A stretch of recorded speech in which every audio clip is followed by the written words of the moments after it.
बन के आता है, आ जाता है सर, 2 दिन बाद टिफिन खोलते हैं। इतनी सरकारें आई, क्या मुलायम सिंह का आया, मायावती का आया और इंदिरा गांधी का आया, लेकिन हम लोग कभी नहीं रोए इतना। योगी जी के उसमें रोए, कभी नहीं रोए थे जी। तुम्हें रोज सुनाती हूँ, तू सुले या ठुकराए।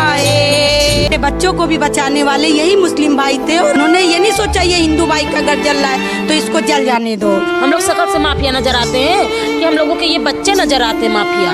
चाहे भले ही किसी को बुरा लगे उसके लिए हम माफी चाहते हैं। या ये गरीबों को ही निशाना बनाया जाता है, गरीबों की वजह से आज तुम कुर्सी पे बैठे हुए हो।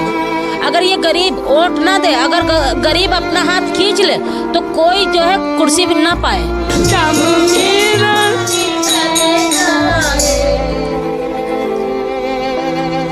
करुणा से भरा हुआ ये जो पूरा आप देख सकते हैं कि माँ के सामने अरदास कर रही हैं, माँ के सामने गुहार लगा रही हैं, वो तमाम आंखें आपको यहाँ पर रोती हुई नज़र आएंगी।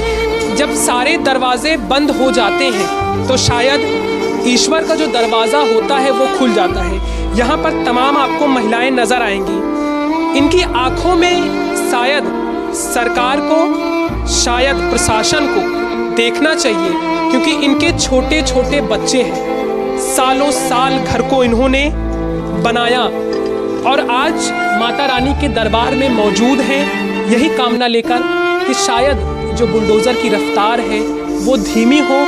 और इनके तरफ से जो कहा जाता है कि पाई पाई जब पति कमा के लेके आता है तो थोड़ा पैसा जमा करके रखती हैं कि शायद बुरे वक्त में उनको काम आए, और वही पैसा जोड़ जोड़ कर घर बनाया है। तमाम आँखों को आप देखेंगे, आँखें नम हैं, आंसू हैं, वो सारे सपने, वो सारे चैन, वो सारी खुशी इन सब की आंखों से छिन गई है। माता जी आप रो रही हैं, आज आप माता रानी के दरबार में मौजूद हैं, क्या मन्नत लेके आई हैं कि आपका जो सपनों का घर है वो बच जाए? सर हम यही चाहते हैं योगी जी से हम लोगों का घर ना तोड़े। सर जब ये हम शादी होके आए तो मेरे घर में टीन का घर था। सर हमने बहुत मेहनत करी है, धूप में कैसे मोरंग छाना है, कैसे ईटा उठाया है, सर भूखे रहे हैं, बहुत मेहनत करके हमने अपना घर बनाया। अब तो मरीज भी हो गए सर, हम कुछ अब कर भी नहीं सकते। हमारी एक बेटी बेटा है, उनको भी बड़ी मेहनत से पढ़ाया सर। अब एकदम चारों तरफ अंधेरा हो गया है सर, तो इसीलिए ये उम्मीद से आए हैं कि शायद योगी ना सुने तो भोले बाबा तो सुनेंगे ही। और उस दिन उन्होंने ही चमत्कार किया था सर, वरना आज ये वीरान पड़ा होता सर। अगर उन्होंने ना चमत्कार किया होता तो आज सब कहाँ होते पता ही नहीं था सर। किसी ने 4 महीना जल्दी ठीक से किसी ने खाना भी नहीं खाया सर। किसी दूसरों के घर से खाना बन के आता है, आ जाता है सर, 2 दिन बाद टिफिन खोलते हैं। हमारे बच्चे भूखे, हम भूखे, उनको देख के सिर्फ हंसते हैं कि मेरे बच्चे टूट ना जाएं सर। इतना परेशान कभी ज़िंदगी में नहीं हुए सर। मेरे माँ बाप जिंदा थे, उन्होंने दुख नहीं दिया। मेरे सास ससुर जिंदा थे, उन्होंने नहीं दुख दिया सर। ये सरकार ने, और सबसे ज़्यादा सर अगर परेशान है तो ये बेटियां और बहुएं और ये बच्चे, क्योंकि ये घर में रहते हैं। आदमी तो सुबह चला जाता है ना, अगर वो बेघर कर रहे तो बेटियों को, बहनों को, बच्चों को कर रहे हैं। आदमी तो घर में रहता है नहीं, वो सुबह ऑफिस चला गया, रात को 9 बजे आया। पर आज अगर बेघर हो रही है सारी बहुएं, बेटियाँ, बच्चे, ये बेघर हो रहे हैं सर। उनको ये तो सोचना ही चाहिए सर कि अब हम जाएँ तो कहाँ जाए। और अब इनके दरबार में आते हैं उम्मीद लगा के कि शायद माता रानी, भोले बाबा हम लोगों के लिए सुने। वो नहीं सुन रहे, ये तो सुनेंगे सर, और ज़रूर सुनेंगे सर। यहाँ पर जो महिलाओं की मंडली आपको नज़र आती होगी, यूँ कहा जाता है कि लोग यहाँ पर सिर्फ अपनी मुराद को लेके आते हैं, लेकिन यहाँ पे तमाम महिलाएं आपको नज़र आएंगी जो अपना घर बचाने के लिए नहीं, ये तमाम अकबर नगर की तरफ से आई हैं कि सबका यहाँ पर घर बच जाए। 22 तारीख को अयोध्या में एक मंदिर बन रहा है, जो कहा जाता है कि राम जी का मंदिर बन रहा है, और आप खुद एक मंदिर में मौजूद हैं। घर टूटेगा, मंदिर भी उसकी चपेट में आएगी, तो ये कहाँ तक सही है कि एक भव्य मंदिर बनवाया जा रहा है, सबकी आस्था उससे जुड़ी है, लेकिन ये भी माता रानी का दरबार है, ये टूटेगा तो किसको इसका बुरा या किसको गुनाह जाएगा? देखिए, भगवान चाहे अयोध्या के हों चाहे छोटे पब्लिक में हो, मंदिर मंदिर होता है, भगवान भगवान होते हैं।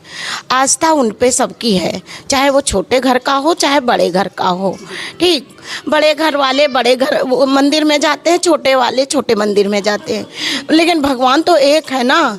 तो हम लोग भगवान यहीं आके हम लोग जिस दिन वहाँ भी होगा राम जी का, उस दिन भी हम लोग यहाँ आएंगे सारी महिलाएं, और हम लोग यहाँ ही उन्हीं का, राम जी का, भगवान जी का, सबका यही भजन कीर्तन करेंगे और उनका नाम सुमरेंगे और कहेंगे भगवान हम लोगों का घर बचा लीजिए।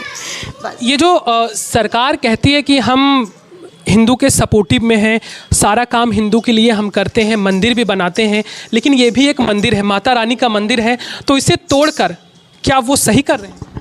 भैया हमको तो नहीं लग रहा कि वो सही कर रहे हैं, क्योंकि देखिए आप अपना वहाँ राम का, भाई आप उन्हीं का क्यों, भाई पूरे हिंदू समाज का ही राम मंदिर है वो, हाँ।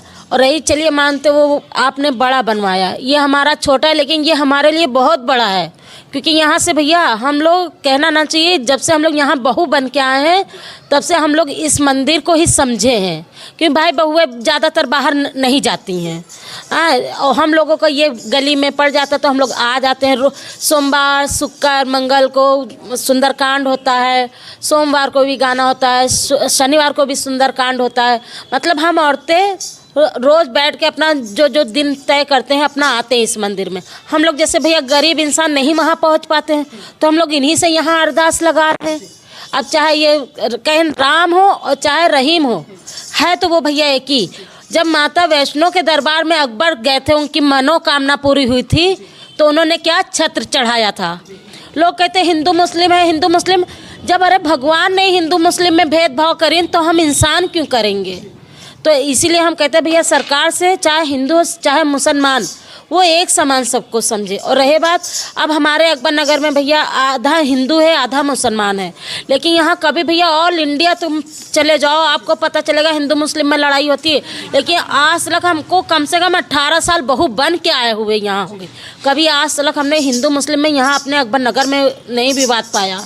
और जो कहा जाता है कि नाम अकबर नगर है तो यहाँ पर सिर्फ मुस्लिम ही रहते हैं। यहाँ दोनों पब्लिक है, हिंदू भी है बराबर है, हिंदू भी बराबर है। आप हमारी गली देखिए, यहाँ पे हमारी गली में सिर्फ 1-2 घर मुसलमान के पाएंगे, बाकी पूरी गली हिंदू की है। पीछे जाएंगे, पीछे हिंदू मुस्लिम दोनों गली, तीसरे में जाएंगे हिंदू ज़्यादा पाएंगे मुसलमान कम पाएंगे, ये ऐसे गली हैं। तो इसलिए हम दोनों को बराबर अपने नगर अकबर नगर में समझ रहे, हिंदू मुस्लिम दोनों बराबर हैं भैया यहाँ पे। यानी ये जो अफवाहें फैलाई जाती हैं कि यहाँ पर सिर्फ मुस्लिम हैं, ये बिल्कुल नहीं। यहाँ पर सीधे तरीके से आप देख सकते हैं कि हिंदू मुस्लिम ऐसे रहते हैं कि आपको पता भी नहीं चलेगा कि वो किस धर्म से हैं। माता जी को आप देखेंगे, आंखें इनकी नम है, गला भी रूंधा सा है। आपके परिवार में कितने लोग हैं? हम लोग 5 लोग हैं। आपके पति क्या करते हैं? हमारे पति ड्राइवर हैं जी। घर में बेटियां या बेटे भी होंगे?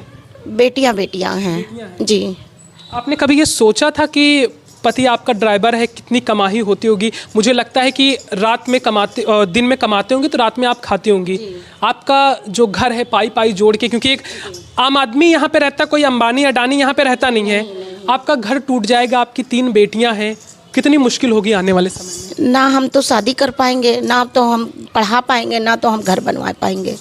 यही रहेगा कि जैसे झुग्गी झोपड़ी वाले रहते हैं, ऐसे हम झुग्गी झोपड़ी बना के रहेंगे, क्या कर लेंगे। हाँ, बड़ी लड़कियां हैं, बेटियां हैं। एक बीकॉम कर चुकी है, एक BSc कर चुकी है, पढ़ रही है, लेकिन अब पढ़ाई के चक्कर में, यही घर के चक्कर में कोई पढ़ नहीं पा रहा है, घर में बैठी हैं अफसोस करके। अब माँ बाप रोएंगे, परेशान रहेंगे, तो बच्चे तो पहले परेशान होंगे ना। आने वाले समय में 2024 का चुनाव है और यहाँ पे एक बहुत बड़ी आबादी रहती है। जिस तरीके से यहाँ पर आदेश पे आदेश जारी किया जा रहा है कि आपका घर गिराया जाएगा, आने वाले समय में इसका खामियाजा उनको मिलेगा? भैया हम लोग भैया जब यहाँ रहेंगे नहीं तो हम लोग वोट कहाँ डालेंगे, ये पहले बताइए। अकबर नगर में बूथ लगता है। आपको क्या उम्मीद थी कि जिस सरकार को यहाँ पे बनाया जा रहा है, जो सरकार हमेशा से दावा करती थी कि हम हिंदुओं के सपोर्टिव में हैं ज़्यादातर, या मंदिर हम बनवाएंगे, सब कुछ करेंगे, क्या आपको लगा था कि कभी ऐसा भी दिन आएगा कि अपना तो घर जाएगा, माता रानी के दरबार भी जाएंगे? हाँ, कभी हम लोग नहीं सोचा था। इतनी सरकारें आई, क्या मुलायम सिंह का आया, मायावती का आया, और इंदिरा गांधी का आया, लेकिन हम लोग कभी नहीं रोए इतना जितना इस उसमें रोए हैं। हाँ, योगी जी के उसमें रोए, कभी नहीं रोए थे जीवन में। यहाँ तक के परिवार में भी नहीं रोए कि सास ससुर जेठ देवरानी जैसे होता नहीं परिवार, 4 परिवार पा जाओ तो रो, ये सब में नहीं रोए। लेकिन अब की दिन इस उसमें रोए हैं जो योगी जी ने किया। घर टूट जाएगा तो कहाँ हम लोग जाएंगे? सबसे बड़ा गम, सबसे बड़ा दुख। बाबू आपका क्या नाम है? प्रिंस। पूरा बताओ जी। My name is Prince Rawat. Prince Rawat. आपकी मम्मी यहाँ कहाँ पे है? यहीं। आप इनकी मम्मी हैं? जी। आपको पता है बाबू कि आपका घर टूटने वाला है? जी। तो पढ़ाई आप कहाँ करते हैं अभी? चंपा। कितने क्लास, कौन सी क्लास में है? हाँ, कौन सी क्लास में हैं आप? थर्ड में हैं।